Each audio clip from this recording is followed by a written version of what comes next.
चला तर मंडळी, वर्षभर टिकणारं कैरीचं लोणचं बनवण्यासाठी या काही चुका टाळा. त्यासाठी कैऱ्या स्वच्छ धुवून कोरड्या करून घ्या, बाजारातून छान फोडी करून आणा. रात्रभर सुकवून घ्या आणि स्वच्छ पुसून घ्या. आता हळद मीठ लावून रात्रभर ठेवून द्या. रात्रभरामध्ये हळद मिठाचं छानपैकी पाणी सुटतं. 2 किलो कैऱ्यांपासून अचूक प्रमाणामध्ये कसं लोणचं बनवायचं ही डिटेल रेसिपी पोस्ट केली, खाली लिंक दिली, जाऊन नक्की बघा.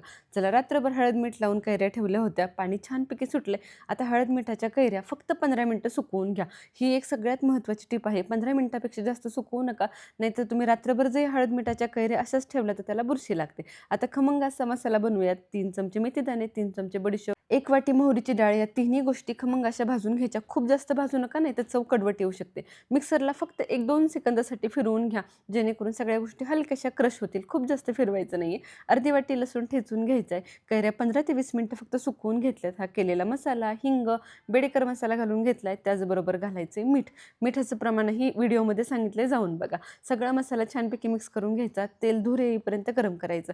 इथे मी 2 किलो कैऱ्यांसाठी 3 पावशेर तेल वापरणार आहे. सुरुवातीला अर्धा किलो तेल कडकडीत गरम करायचं. थोडंसं थंड झालं की ठेचलेला लसूण घालायचा. त्यानंतर घालायचे लाल तिखट. सगळ्या गोष्टी व्यवस्थित मिक्स करायच्या. किमान 1.5 ते 2 तास तेल थंड करून घ्यायचं. नंतर या फोडींमध्ये घालायचं, व्यवस्थित मिक्स करायचं. रात्रभर लोणचं असंच ठेवून द्या आणि दुसऱ्या दिवशी परत एकदा पावशेर तेल गरम आणि गार करून घ्या आणि ह्यामध्ये मिक्स करून घ्या.